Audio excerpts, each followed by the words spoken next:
The salty Pacific breeze carried the sound of laughter and clinking beer bottles from the Anchor's Rest, a dive bar that had become the unofficial headquarters for Naval Special Warfare Group 1 when they were off duty.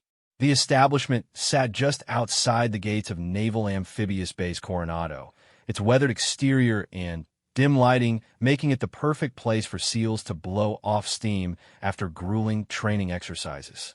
Inside, the atmosphere was thick with testosterone and bravado. 8 members of SEAL Team 7 occupied their usual corner booth, still riding high from completing a particularly challenging dive operation earlier that day. Their voices carried across the nearly empty bar as they recounted their exploits, each story growing more elaborate with every round of drinks. I'm telling you, Rodriguez almost lost his regulator when that hammerhead came out of nowhere, laughed Petty Officer First Class Jake Morrison, his broad shoulders shaking as he took another swig of his beer. Thought he was going to surface faster than a cork from a champagne bottle. The group erupted in laughter, and Petty Officer Second Class Miguel Rodriguez threw a wadded-up napkin at Morrison's head. That shark was at least 12 feet long, and you know it. Besides, I maintain my cool better than when you saw that jellyfish last month. Chief Petty Officer Dan Williams, the senior member of the group, leaned back in his chair with a knowing smirk. You boys are all talk. Real operators don't get spooked by marine life. We're the apex predators down there. The conversation continued in this vein for another hour, with each SEAL trying to outdo the others with tales of underwater encounters, difficult rescues, and near-impossible missions. The alcohol had loosened their tongues and inflated their egos, creating an atmosphere of competitive storytelling that had become routine during their visits to the Anchor's Rest. As the evening wore on, the bar's clientele began to thin out. A few local fishermen settled their tabs and headed home to their families. A couple of young sailors from the base finished their game of pool and made their way to the exit. The ambient noise level dropped considerably, making the SEALs' conversation even more audible to anyone within earshot. It was then that the door opened with a soft creak, and a figure stepped into the dimly lit establishment. The newcomer was a woman in her early 30s, wearing civilian clothes that did nothing to hide the unmistakable bearing of someone with military training. Her dark hair was pulled back in a simple ponytail, and she moved with the controlled grace of someone accustomed to dangerous situations.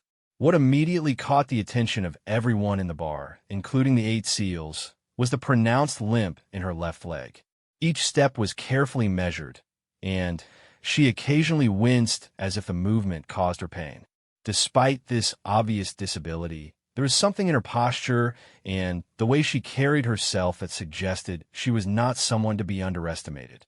The woman made her way to the bar, choosing a stool near the end where she could have a clear view of the entire establishment. She ordered a simple whiskey, neat, and sat quietly, seemingly lost in her own thoughts. Morrison was the first to notice her, and he nudged his teammates with his elbow. "Check out the gimp at the bar," he said in what he thought was a low voice, but the acoustics of a nearly empty space carried his words clearly. Several of his teammates turned to look, and Rodriguez let out a low whistle. "Looks like someone's war didn't go so well," he commented with a cruel chuckle. "Probably some desk jockey who tripped over her own feet during basic training." The woman at the bar tensed slightly, her fingers tightening around her glass, but she didn't turn around or acknowledge that she had heard the comments. Chief Williams, emboldened by the alcohol and the apparent vulnerability of their target, decided to escalate the situation. "You know what I hate?" he said loudly enough for the entire bar to hear. "When people who couldn't cut it in real military service try to hang around places like this, looking for sympathy or try to live vicariously through actual warriors." The bartender, an older veteran named Sam who had served 2 tours in Vietnam, shot Williams a warning look, but the SEAL chief was too intoxicated and too caught up in showing off for his teammates to pay attention. Petty Officer Third Class Kevin Chun, usually the most level-headed of the group, felt a twinge of discomfort at the direction the conversation was taking. "Maybe we should just focus on our own drinks," he suggested quietly, but His words were drowned out by the increasingly raucous laughter of his teammates. "I'm serious," Williams continued, his voice growing louder and more aggressive. "Look at her sitting there, probably hoping some real operator will come over and buy her a drink, maybe listen to her sob story about how she got hurt playing soldier." The woman's reflection in the mirror behind the bar showed a face that had gone completely stone-faced. Her knuckles were white where she gripped her glass, but still, she remained silent. Morrison, encouraged by his chief's boldness, decided to add his own commentary. "But she's got some made-up story about how she was wounded in action. Probably fell off a truck during a supply run and wants everyone to think she's some kind of hero. Or maybe she was one of those female soldiers who couldn't handle the pressure and hurt herself trying to prove she belonged," added Rodriguez with a nasty grin. The cruel laughter that followed this comment seemed to hang in the air like a toxic cloud. Even the bartender looked disgusted by the display, but he continued polishing glasses, clearly unwilling to get involved in what appeared to be military business. Petty Officer Second Class Tommy Liu, who had been relatively quiet up to this point, felt compelled to join in with his own observation. "You can always tell the real deal from the wannabes. Real warriors don't advertise their pain. They deal with it and move on. This chick's probably milking some minor injury for disability benefits." The woman at the bar had heard enough. She finished her whiskey in one smooth motion, placed the glass carefully on the bar, and slowly turned around on her stool to face the group of SEALs. When she spoke, her voice was calm and measured, but there was an undercurrent of steel that made several of the men shift uncomfortably in their seats. "Gentlemen," she said, the word carrying a heavy dose of irony, "I couldn't help but overhear your conversation. It seems you have some strong opinions about people like me." The sudden attention focused on them caused a momentary silence among the SEALs. They had been talking about her as if she were an object rather than a person sitting just a few feet away. Now, faced with her direct gaze, several of them felt the first stirrings of unease. Chief Williams, however, was too far gone in his arrogance to back down. "We're just calling it like we see it, sweetheart. This is a place for real operators, not people looking for handouts or sympathy." The woman's lips curved into what might have been a smile, but her eyes remained cold. "Real operators," she repeated slowly, as if tasting the words. "Is that what you call yourselves?" "Damn right," Morrison chimed in, his chest puffing out with pride. "Navy SEALs. We're the best of the best. We've earned the right to speak our minds." "SEALs," the woman said, nodding slowly. "Team 7, if I'm not mistaken, based on the patches I can see on your jackets." This observation caught them off guard. Most civilians wouldn't know how to identify specific SEAL teams, and her casual recognition of their unit designation suggested she knew more about naval special operations than they had assumed. "That's right," Williams said, his voice taking on a more cautious tone. "What's it to you?" Instead of answering directly, the woman reached into her jacket pocket and pulled out a small leather wallet. She flipped it open and held it up so they could all see the identification inside. The metal badge caught the dim light of the bar, and the collective intake of breath from the 8 SEALs was audible even over the low hum of the air conditioning. "Special Agent Sarah Chun, Naval Criminal Investigative Service," she said in the same calm voice. "I investigate crimes involving naval personnel, including Navy SEALs." The effect of this revelation was immediate and dramatic. The color drained from Morrison's face as he realized the implications of what had just transpired. Rodriguez looked like he was about to be sick, and even Chief Williams seemed to understand that the situation had taken a very serious turn. "As I was sitting here," Agent Chin continued, slowly standing up from her bar stool despite the obvious pain it caused her, "I was trying to enjoy a quiet drink after a particularly difficult day. Instead, I was treated to a display of behavior that reflects poorly on the naval service and specifically on Naval Special Warfare Command." She took a step closer to their table, her limp more pronounced now that she was moving, but her presence somehow more intimidating than before. "You see, gentlemen, I wasn't sitting at that bar hoping for sympathy or trying to live vicariously through real warriors. I was conducting what we call passive observation of personnel who have been flagged for potential disciplinary issues. The silence that followed this statement was deafening.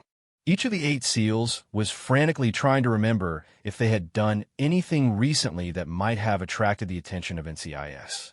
The realization that they had essentially walked into a trap of their own making was beginning to sink in. Now, Agent Chun continued, her voice taking on a more official tone. I should mention that this limp you've all been so entertained by is the result of an IED explosion in Kandahar province, Afghanistan, where I was embedded with a Marine reconnaissance unit investigating the murder of 3 American servicemen. The blast killed 2 Marines and left me with a shattered femur, multiple fractures in my left ankle, and enough shrapnel in my leg to set off metal detectors from here to San Diego. The weight of her words hung heavy in the air. These men, who had spent the better part of 2 hours bragging about their own toughness and dedication to the military, had just spent 20 minutes mocking a federal agent who had been wounded in the line of duty while investigating the deaths of American servicemen. But here's the thing, Agent Chin said, reaching back in her jacket and pulling out a small digital recorder. What interests me most about tonight's conversation is not the personal insults, though those certainly demonstrate a lack of character and military bearing that your commanding officers might find concerning. She held up the device, and a small red light indicated it was recording. What interests me is the attitude you've displayed toward wounded service members in general. You see, there have been some complaints filed against members of SEAL Team 7 regarding harassment and discrimination against personnel who have been medically retired or dealing with combat-related disabilities. The blood drained from Chief Williams' face as he began to understand the full scope of what was happening. Ma'am, we didn't know. You didn't know I was a federal agent, Agent Chin interrupted. But you knew I was a woman who appeared to be dealing with some kind of physical limitation, and you decided that made me a suitable target for your ridicule and cruelty. The fact that you thought I couldn't fight back only made it more appealing to you. She turned her attention to each member of the group individually, making eye contact with each man in turn. Petty Officer Morrison, you referred to me as the Gimp. Petty Officer Rodriguez, you suggested I was playing soldier. Chief Williams, you accused me of seeking sympathy and try to live vicariously through actual warriors. Should I continue? None of them could meet her gaze. The transformation from predators to prey had been swift and complete. These men, who prided themselves on being among the most elite soldiers in the world, had been outmaneuvered by a woman they had assumed was vulnerable and defenseless. Here's what's going to happen, Agent Chin said, her voice taking on the tone of someone accustomed to having her orders followed without question. Each of you is going to provide me with your full name, rank, and service number. Then you're going to sit quietly while I explain exactly how serious this situation has become. As the 8 SEALs began to comply with her instructions, mumbling their identification information, Agent Chin reflected on the irony of the situation. She had indeed come to the anchor's rest to conduct surveillance, but not on these particular individuals. Her actual target had failed to show up, and she had decided to have a drink before calling it a night.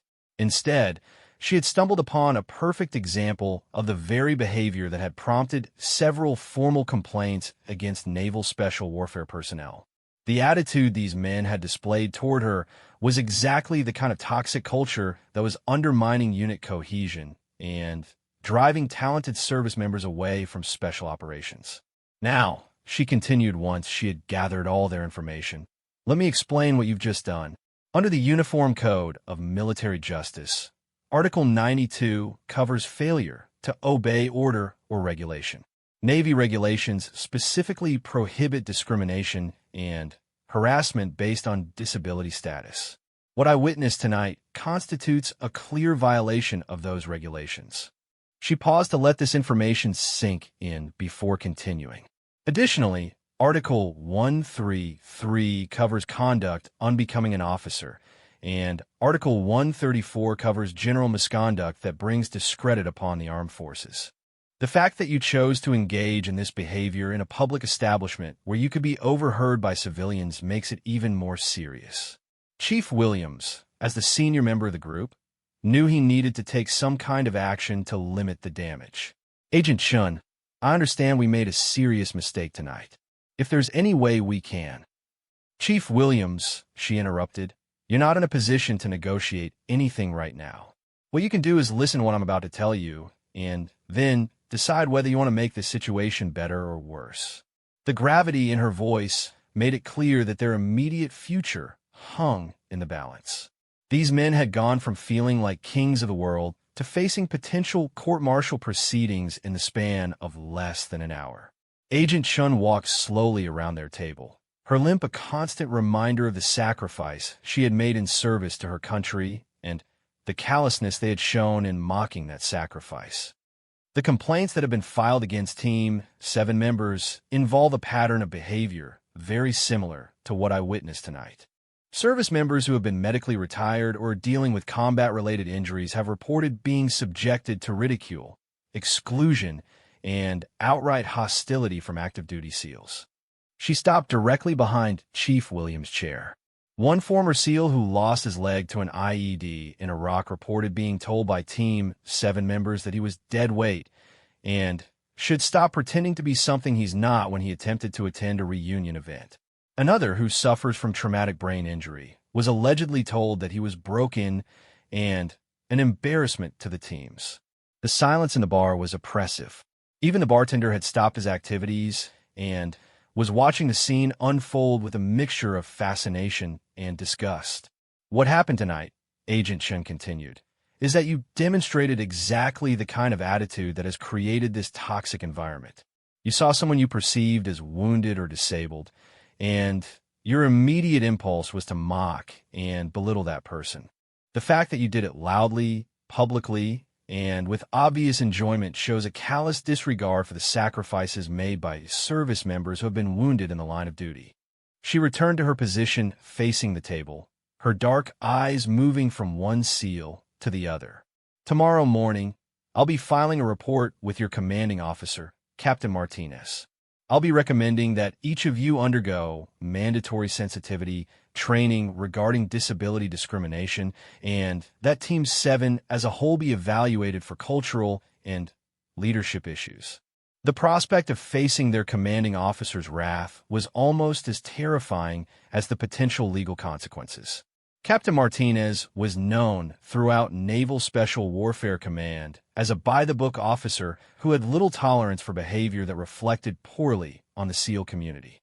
However, Agent Chun said, and for the first time, there was a slight softening in her tone, I'm also going to give you an opportunity to demonstrate that tonight's behavior was an aberration rather than a reflection of your true character.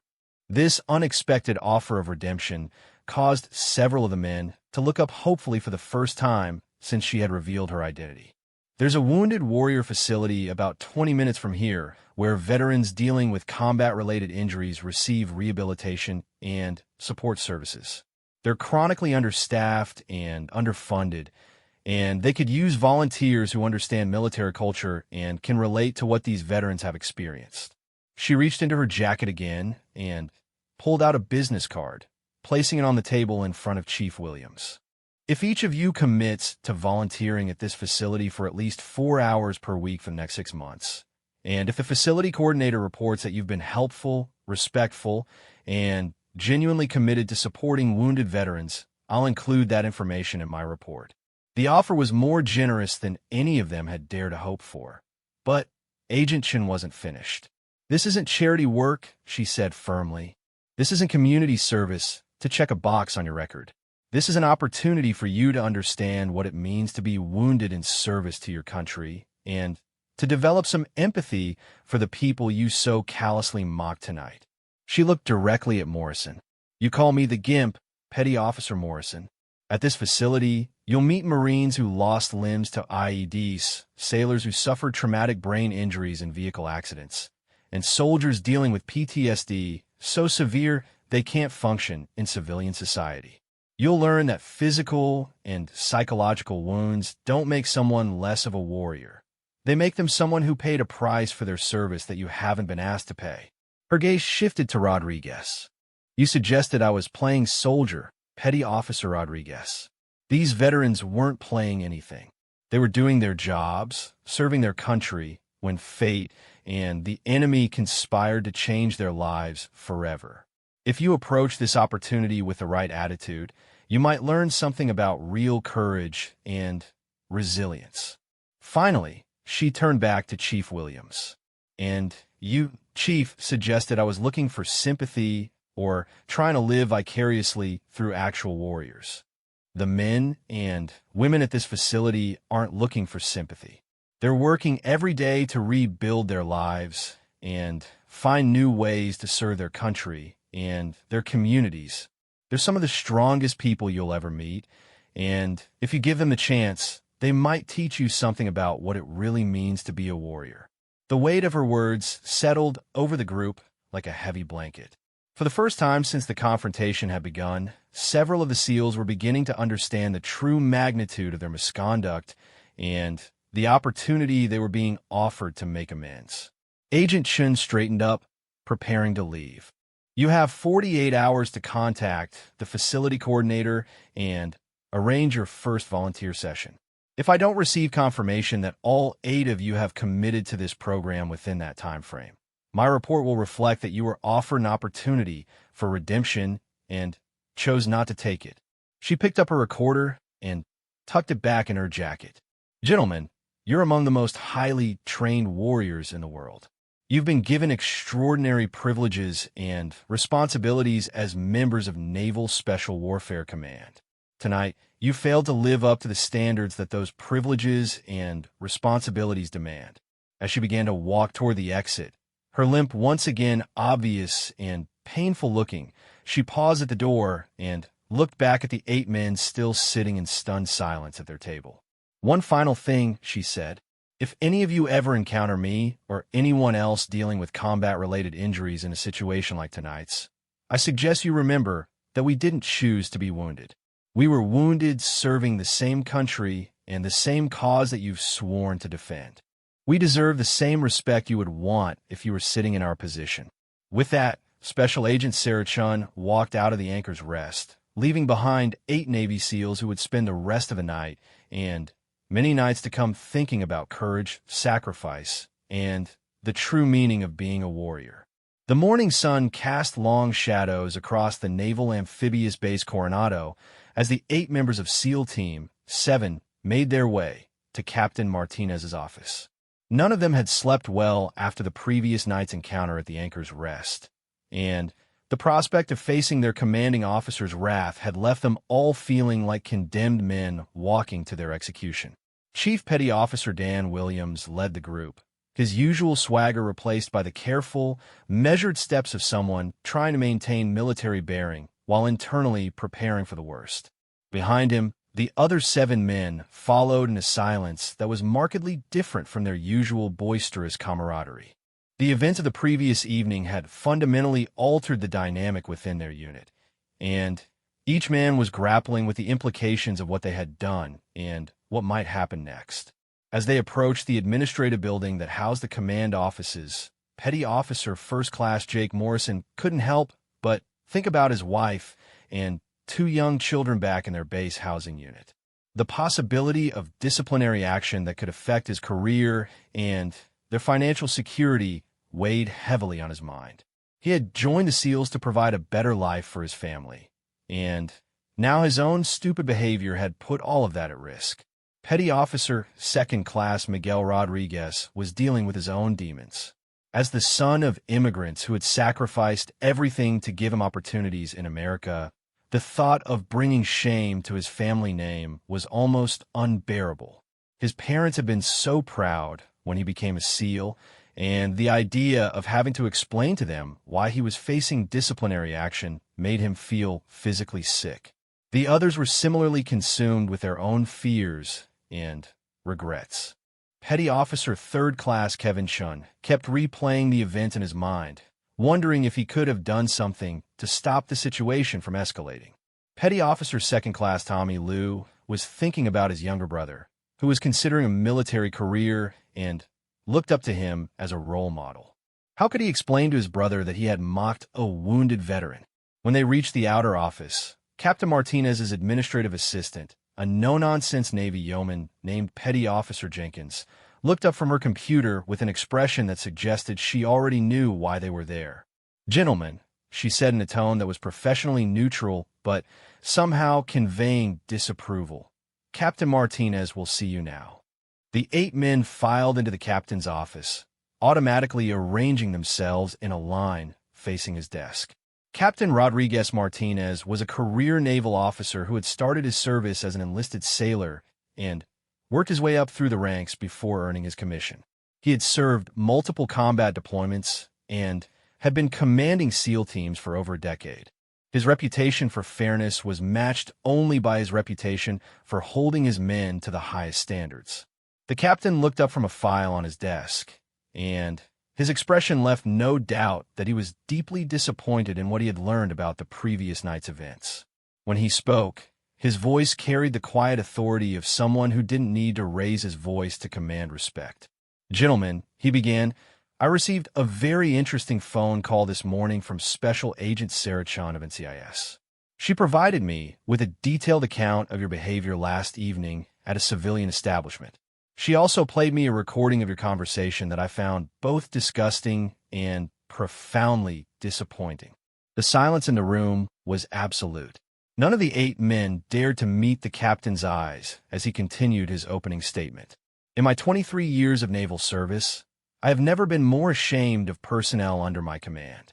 The behavior Agent Chun described is not only a violation of military regulations and basic human decency, but it represents a fundamental failure to understand what it means to be a United States Navy SEAL."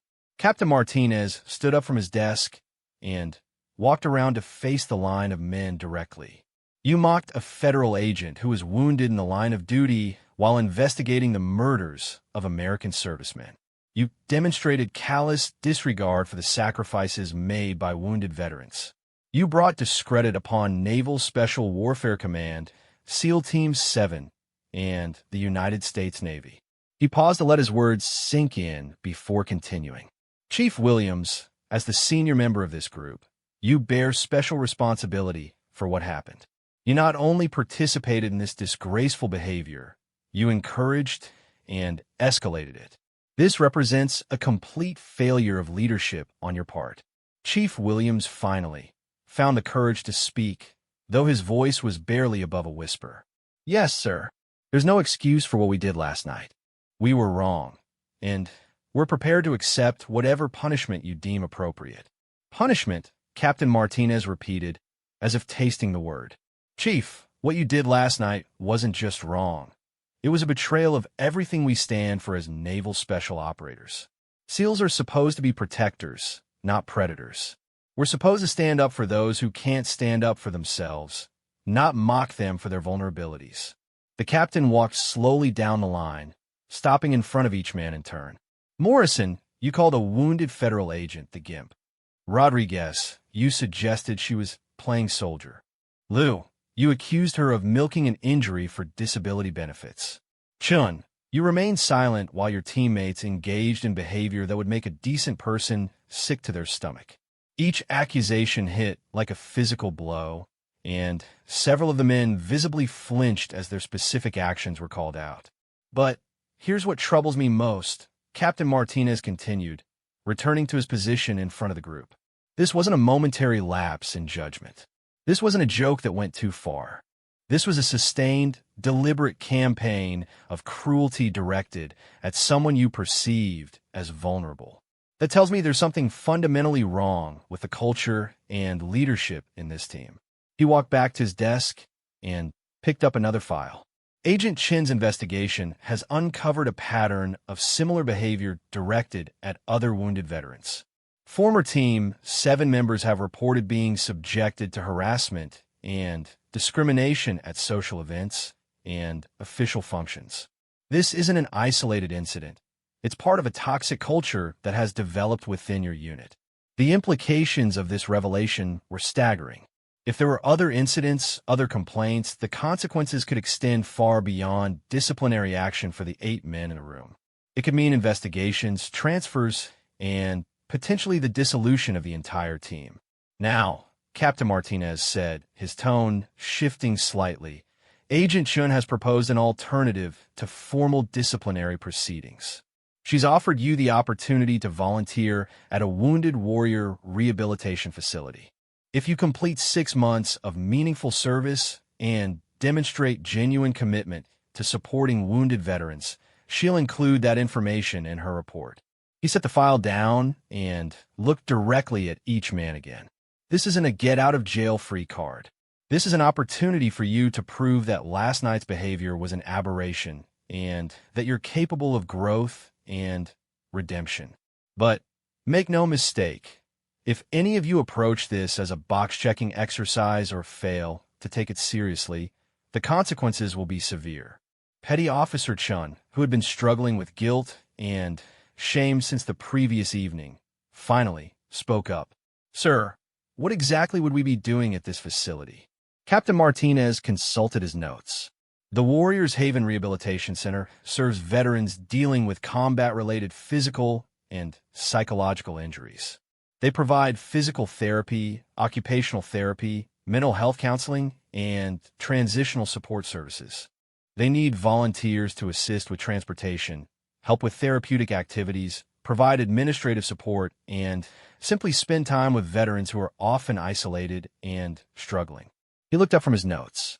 You'll be working with Marines who lost limbs to IEDs, sailors dealing with traumatic brain injury, soldiers struggling with PTSD, and veterans facing any number of other challenges related to their service. These are people who gave everything for their country and are now fighting the hardest battle of their lives, the battle to rebuild and reclaim their lives. The weight of what they would be encountering was beginning to sink in.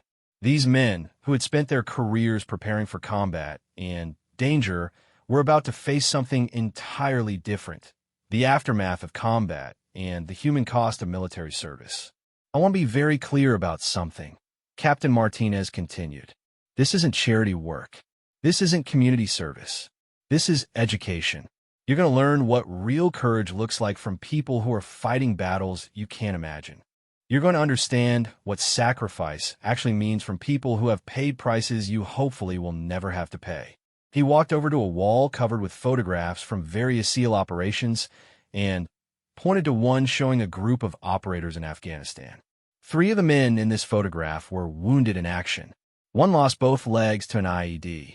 One suffered severe traumatic brain injury from a mortar attack. One was shot through the spine during a rescue operation and is permanently paralyzed from the waist down. The captain turned back to face the 8 men.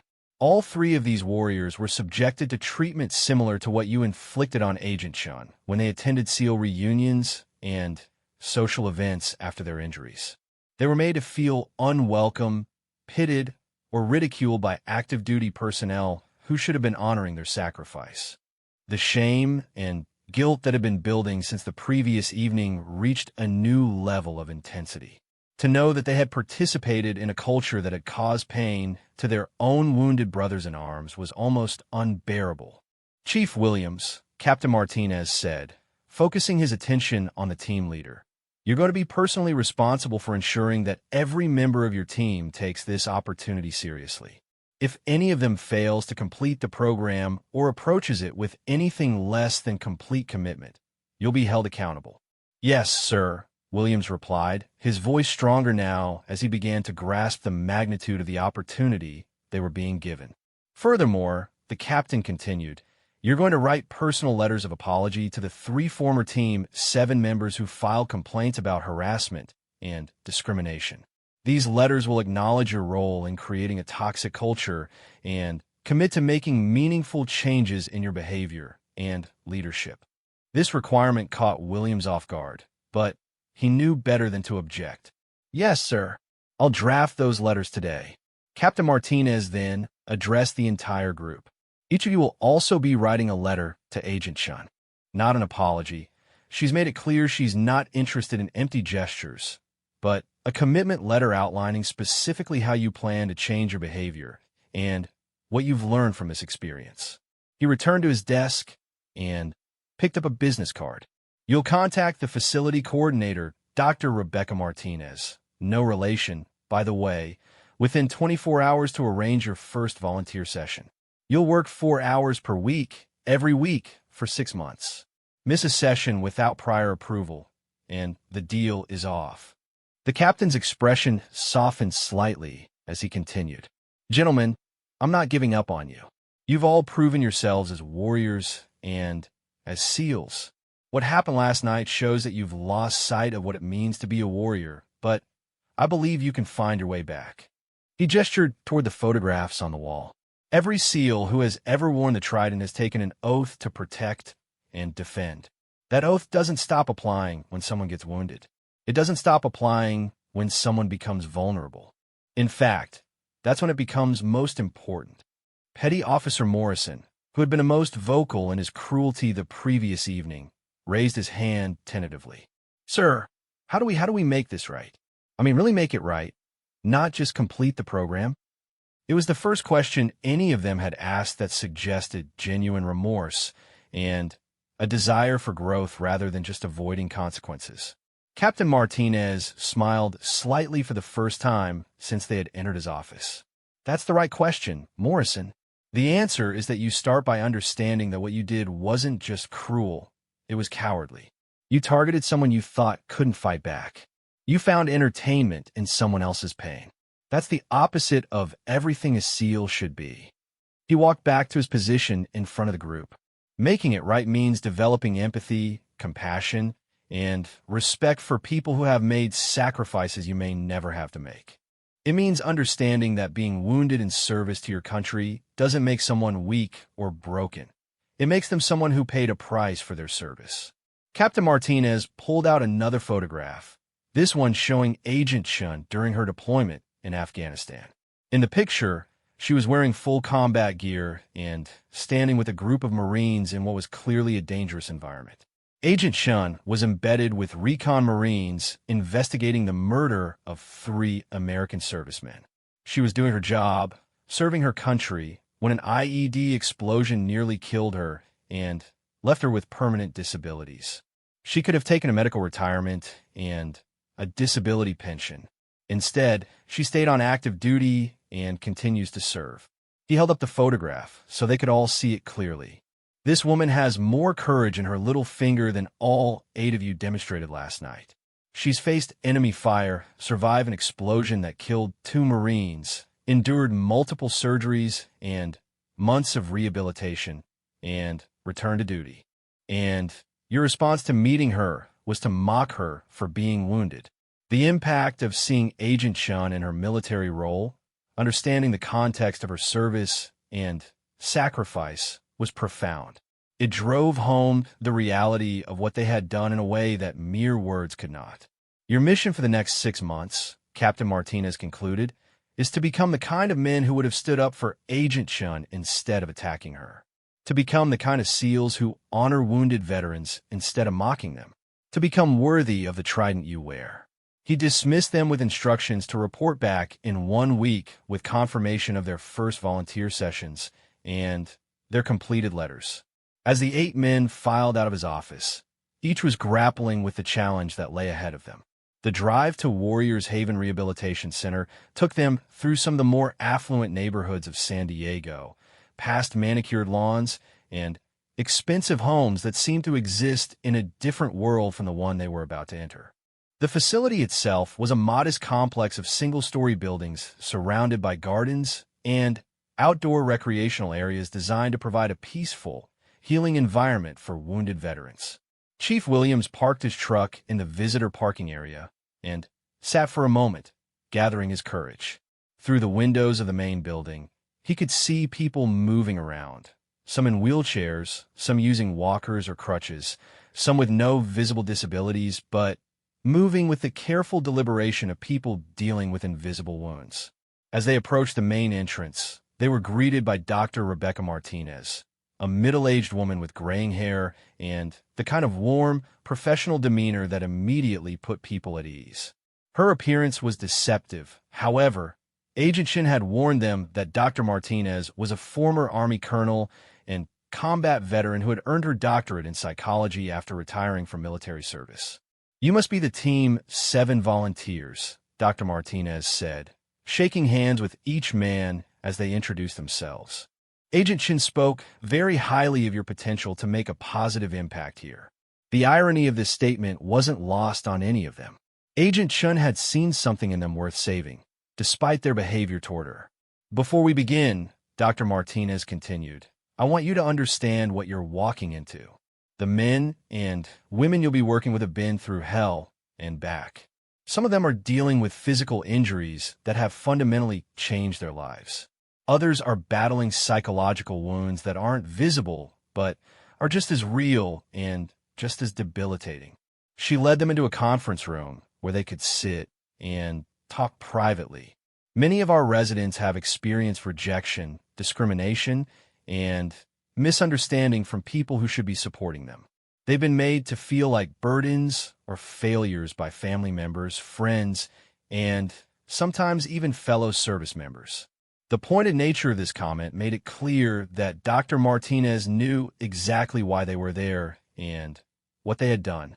"What I need from you," she continued, "is genuine respect, patience, and humility.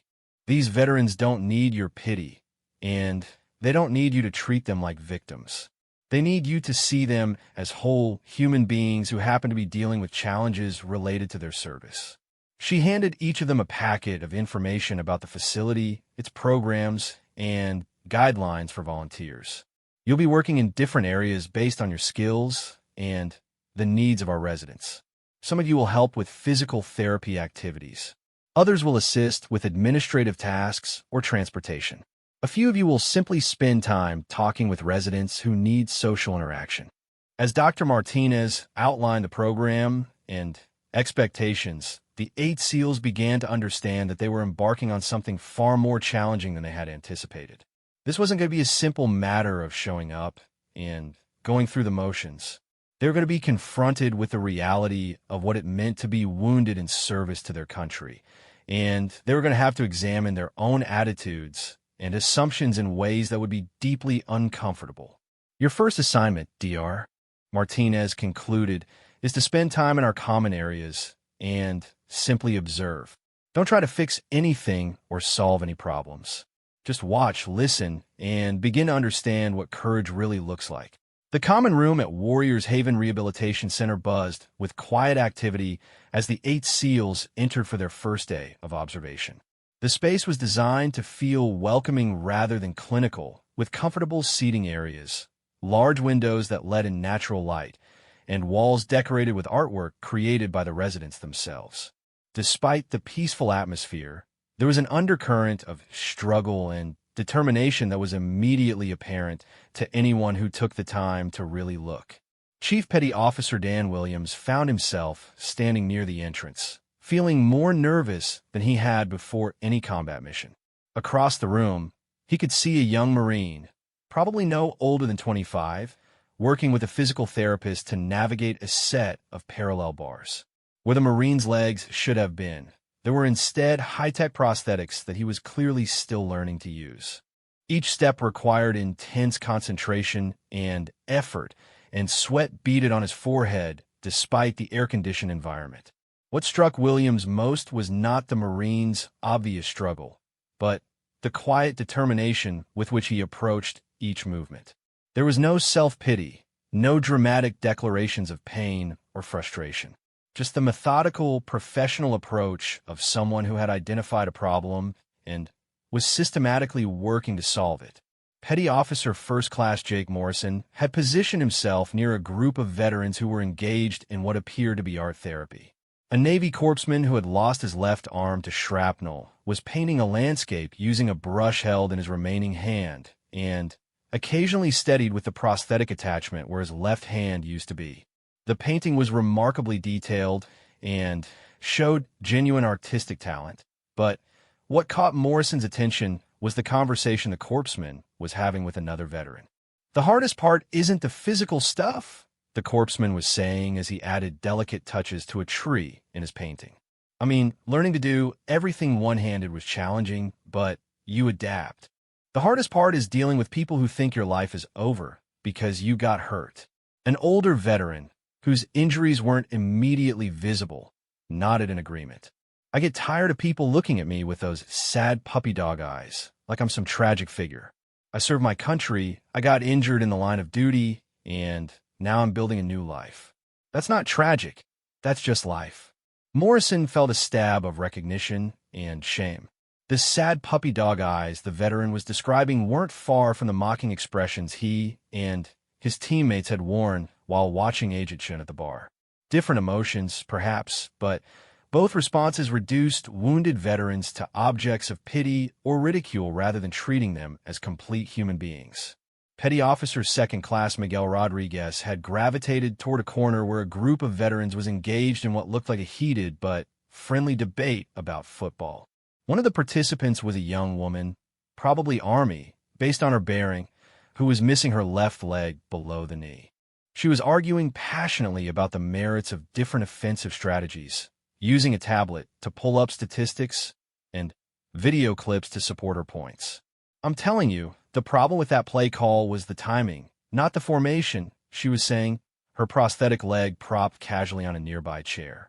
If they had delayed the snap by even half a second, the linebacker would have committed to the wrong gap, and the running back would have had a clear path to the end zone. The other veterans were clearly enjoying the debate, treating her opinions with the same respect they would show any knowledgeable football fan. There was no special consideration for her injury, no patronizing agreement with her viewpoints simply because she was wounded. She was just another veteran who knew her football and wasn't afraid to defend her position. Rodriguez realized that this was what normal looked like, wounded veterans being treated as whole people with opinions, expertise, and personalities that extended far beyond their injuries. The cruelty he and his teammates had displayed toward Agent Shun had been particularly evil because it reduced her to nothing more than her limp, ignoring everything else about who she was and what she had accomplished. Petty Officer Third Class Kevin Shun, no relation to Agent Shun, despite sharing a surname, had found himself drawn to a quieter area where individual conversations were taking place. A young soldier was talking with what appeared to be a counselor about his struggles with civilian life after suffering a traumatic brain injury in a vehicle bombing. Some days I feel like myself, the soldier was explaining, his words coming slowly and deliberately as he worked to organize his thoughts. Other days, I can't remember how to do simple things I've done my whole life. Yesterday, I spent 20 minutes staring at a coffee maker because I couldn't figure out how to turn it on. The counselor nodded sympathetically. That must be incredibly frustrating. How do you cope when those moments happen? I've learned to give myself permission to be frustrated without giving up, the soldier replied. My brain got broken doing my job. That's not my fault, and it doesn't make me less of a person. It just means I have to work harder than other people to do some things. Shin was struck by the soldier's matter-of-fact acceptance of his limitations, combined with his refusal to let those limitations define him. The young man was dealing with cognitive challenges that would have left many people feeling hopeless. Yet he had found a way to maintain his dignity and continue moving forward. The observation that hit Shin hardest was the realization that he had remained silent while his teammates mocked Agent Shin's physical disability, never once considering that she might also be dealing with invisible wounds from her combat experience. The explosion that had damaged her leg had also probably affected her in ways that weren't immediately apparent, yet she had continued serving and even put herself in potentially dangerous situations to investigate crimes and protect other service members. Petty Officer Second Class Tommy Liu had positioned himself where he could observe the interactions between staff members and residents. What he noticed was that the most effective staff members were those who treated the wounded veterans with the same respect and expectations they would show anyone else. They offered assistance when asked, but didn't hover or assume incompetence. They acknowledged limitations without making those limitations the focus of every interaction. One scene particularly caught his attention. A staff member was helping a veteran who used a wheelchair navigate to the dining area. Rather than simply pushing the wheelchair, the staff member walked alongside, engaging in casual conversation about current events and asking for the veteran's opinion on various topics. When they encountered a door that was difficult to manage, the staff member quickly opened it and held it without making a big production of the assistance or treating it as a dramatic gesture of helplessness overcome. Lou realized that this was what respect looked like in practical terms. The staff member was helping with a specific physical challenge while maintaining the veteran's dignity and autonomy in every other aspect of the interaction. It was the opposite of what he and his teammates had done to Agent Sean, where they had let her physical limitation color their entire perception of her worth and capabilities. Dr. Rebecca Martinez had been quietly observing the 8 SEALs as they took in their surroundings. She could see the wheels turning in their minds as they began to process what they were witnessing. The shocked expressions on their faces told her that they were starting to understand the magnitude of their misconduct and the reality of what wounded veterans actually experienced. After an hour of observation, she gathered the group in a small conference room to debrief their first exposure to the facility and its residents. "What did you notice?" she asked simply, settling into her chair and giving them her full attention. The silence stretched for several moments before Chief Williams finally spoke. "I noticed that these people are a lot stronger than I expected. I mean, I knew intellectually that wounded veterans could be resilient, but seeing it up close is different." Dr. Martinez nodded. "What do you mean by stronger than you expected?" Williams struggled to articulate what he had observed. The Marine working with the prosthetics, he was completely focused on the task, not feeling sorry for himself or looking for sympathy. He was just working to get better at something that was obviously really difficult. "And how does that compare to your expectations?" Dr. Martinez pressed gently. The question forced Williams to confront some uncomfortable truths about his assumptions. "I guess I expected people to be more broken, I suppose. More focused on what they had lost rather than what they were building." Petty Officer Morrison raised his hand tentatively. "The thing that surprised me was how normal everyone seemed. I mean, they're dealing with serious injuries, but they're still just people with opinions and personalities and interests outside of their medical conditions." "Tell me more about that," Dr. Martinez encouraged. "Well, I heard some guys arguing about football, and it was just a regular argument between people who disagreed about strategy. Nobody was treating the wounded veteran differently because she was wounded. She was just another person with an opinion." Dr. Martinez smiled. "You refer to the wounded veteran as if that was her primary identity. What else did you notice about her?" Morrison thought for a moment. She knew a lot about football. She had statistics memorized and could pull up video examples to support her arguments. She was confident and didn't back down when other people disagreed with her. So she was knowledgeable, well-prepared, confident, and assertive, Dr. Martinez summarized. "Would you describe her as a person who happens to have a prosthetic leg, or as a prosthetic leg recipient who happens to have opinions about football?" The distinction hit Morrison like a physical blow. She was definitely a person who happens to have a prosthetic leg. Her knowledge and personality were way more important than her injury. Dr. Martinez turned to Rodriguez. "What about you? What surprised you most?" Rodriguez had been thinking about the soldier with a traumatic brain injury. "I was surprised by how honest people were about their struggles without wallowing in them. There was a soldier talking about how his brain injury makes simple tasks difficult sometimes, but he talked about it like it was just a problem to be managed rather than a tragedy." "And how did that make you feel?" Dr. Martinez asked. "Ashamed," Rodriguez admitted quietly. "Agent Chun was probably dealing with all kinds of challenges from her injuries that we couldn't see, but we assumed she was weak or broken because she walked with a limp. These people are showing incredible strength just by getting through each day and working to rebuild their lives." Dr. Martinez made notes as each SEAL shared his observations.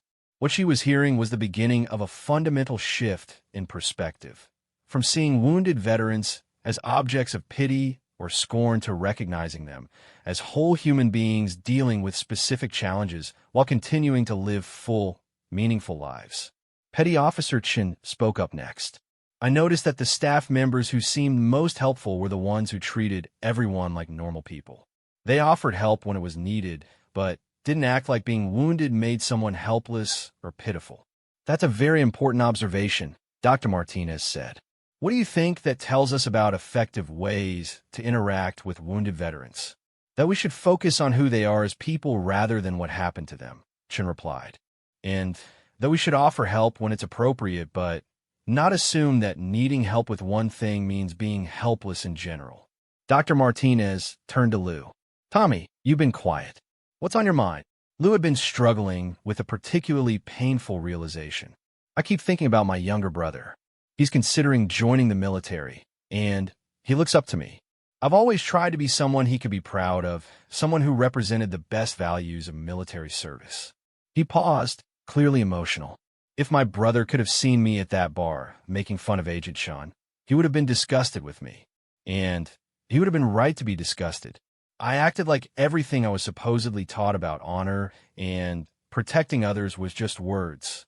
Dr. Martinez let the weight of his confession settle before responding. What would you want your brother to learn from this experience? That being a warrior isn't about being the toughest or strongest person in the room, Lou said slowly.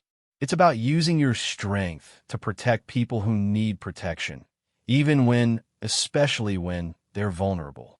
What we did to Agent Sean was the exact opposite of what a warrior should be.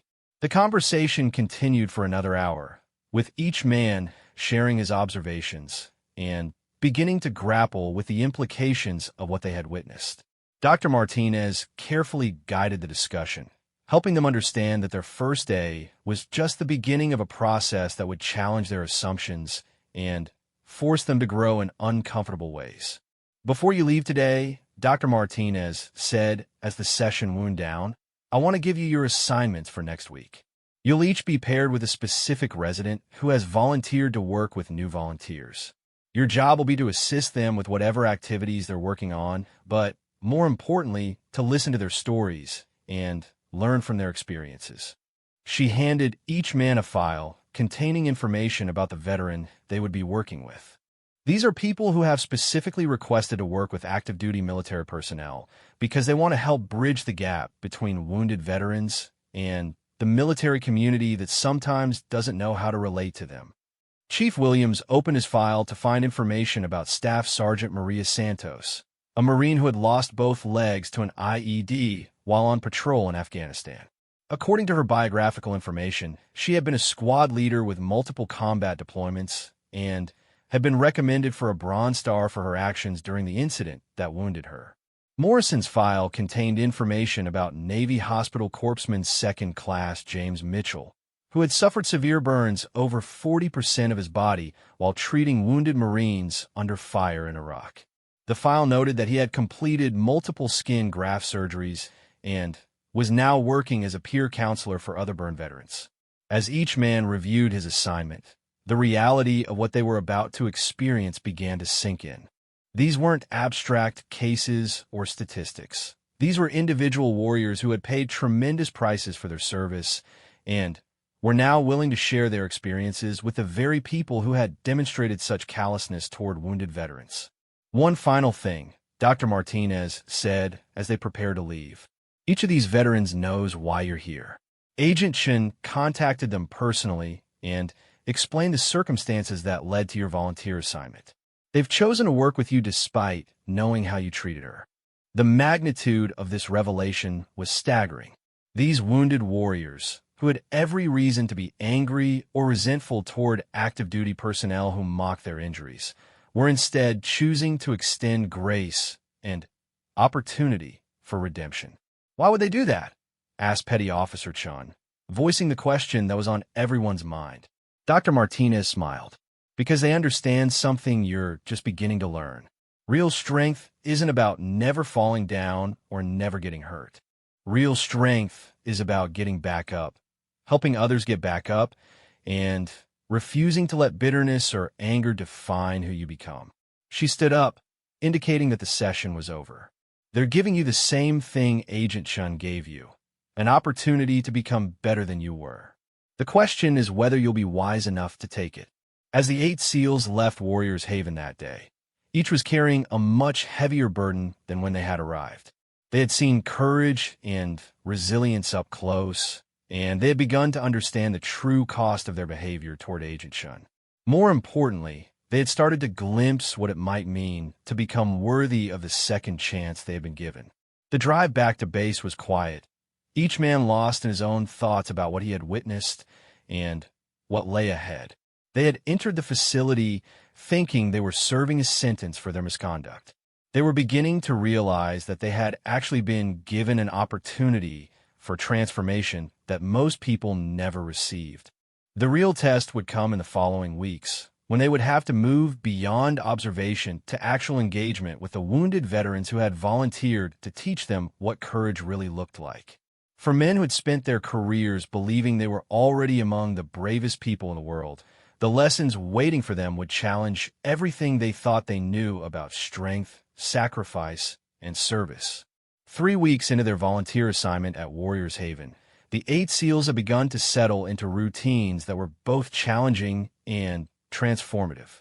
The initial shock of seeing wounded veterans up close had given way to deeper, more personal relationships that were forcing each man to confront his assumptions about strength, courage, and what it meant to be a warrior.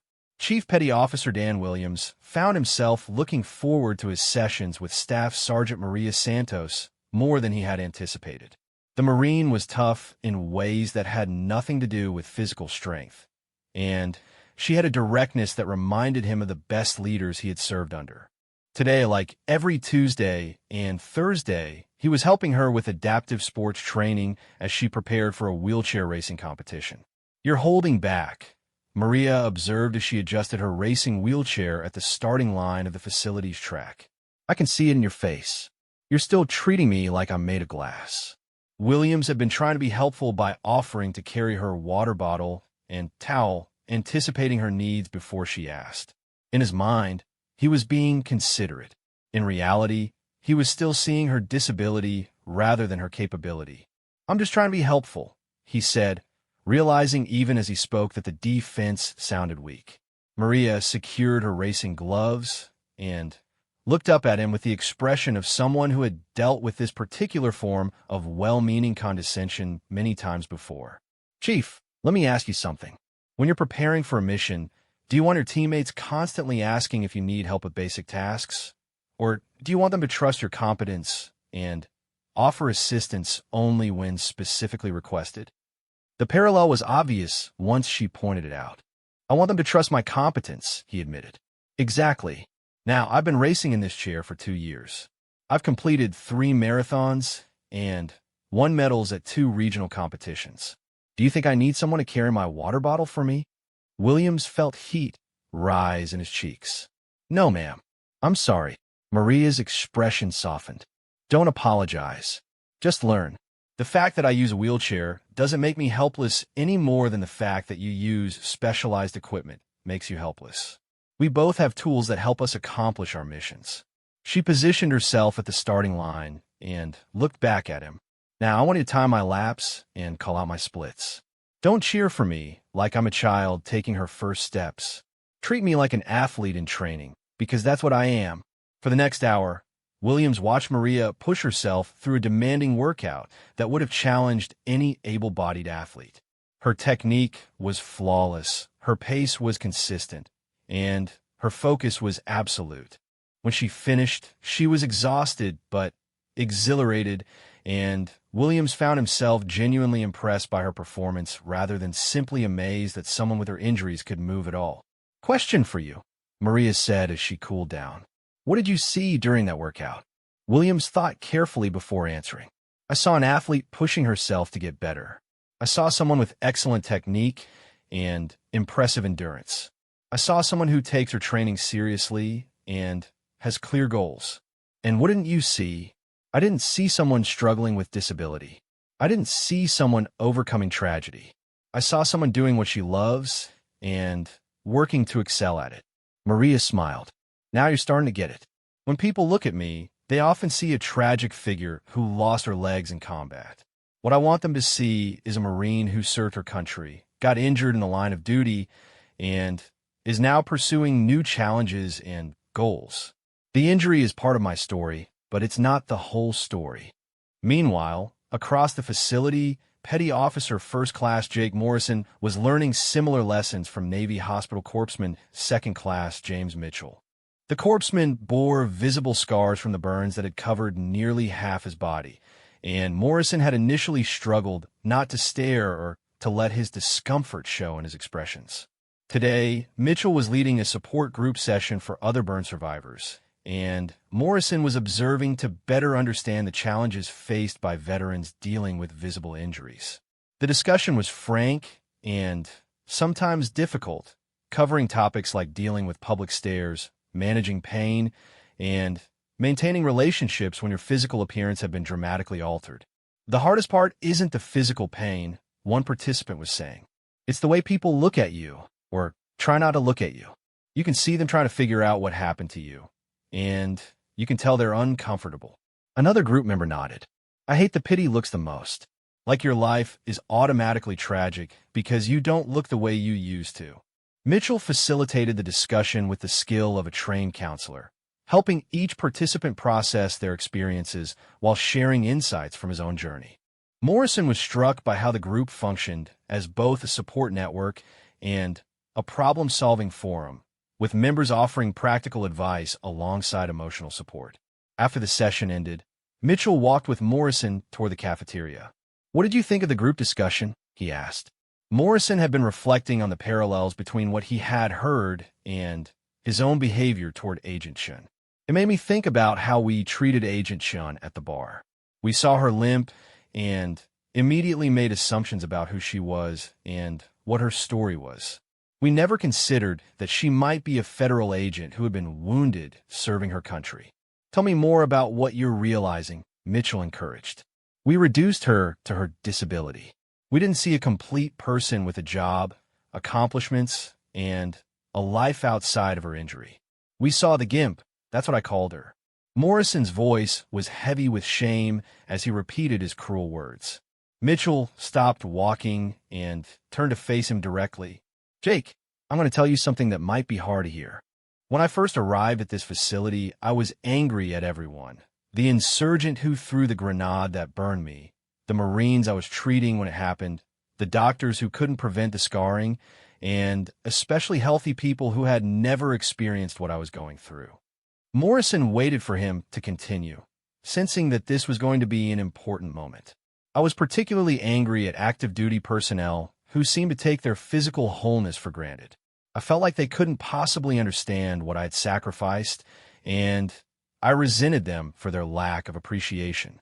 I was becoming exactly the kind of bitter, resentful person I had always promised myself I would never become." "What changed?" Morrison asked. "I realized that my anger was hurting me more than anyone else. And I realized that most people's ignorance about wounded veterans wasn't malicious, it was just ignorance. They hadn't been exposed to our reality, so they made assumptions based on stereotypes or incomplete information." Mitchell resumed walking, and Morrison fell in a step beside him. "What you did to Agent Shun was cruel and wrong, but it came from ignorance rather than evil. The question now is whether you're going to use this experience to become more understanding and compassionate, or whether you're going to just feel guilty for a while and then go back to your old assumptions." The challenge in Mitchell's words was clear. Morrison was being given an opportunity to grow from his mistake, but that growth would require ongoing effort and commitment to change. "How do I become someone who wouldn't make those mistakes?" Morrison asked. "You start by seeing people as complete human beings rather than collections of physical characteristics or medical conditions. You assume competence and dignity until proven otherwise. You offer help when asked, but don't assume helplessness. And when you encounter someone dealing with challenges you haven't experienced, you approach them with curiosity and respect rather than pity or judgment." Their conversation was interrupted by the arrival of Petty Officer Second Class Miguel Rodriguez, who was returning from his assignment with Army Specialist David Kim, a veteran dealing with traumatic brain injury and PTSD. Rodriguez looked emotionally drained in a way that had become familiar over the past few weeks. Rough session? Morrison asked. Rodriguez nodded. David was telling me about his struggles with memory and concentration. Some days he can function normally, and other days he can't remember how to perform basic tasks. He's been dealing with this for 3 years since his injury, and he's still working to find strategies that help him manage the symptoms. What's been hardest for you in working with him? Mitchell asked, understanding that invisible injuries can be just as debilitating as visible ones. Rodriguez replied. David looks completely normal on the outside, but his brain was damaged by a roadside bomb. He deals with cognitive challenges every day that would leave most people feeling hopeless, but he keeps working to improve and adapt. Rodriguez sat down heavily in one of the cafeteria chairs. The worst part is that he told me he's been discriminated against by people who don't believe his injuries are real because they can't see them. Employers, family members, even other veterans have accused him of faking his symptoms or exaggerating his limitations. The parallel to their treatment of Agent Chun was obvious. They had assumed that her visible limp was the extent of her injuries, never considering that she might also be dealing with invisible wounds from her combat experience. What's David taught you about dealing with invisible injuries? Mitchell asked. That you can't judge someone's capabilities or limitations based on appearance alone. That brain injuries can affect everything from memory to emotional regulation to decision-making, and that these effects can vary from day to day. That someone could be highly functional in some areas while struggling significantly in others.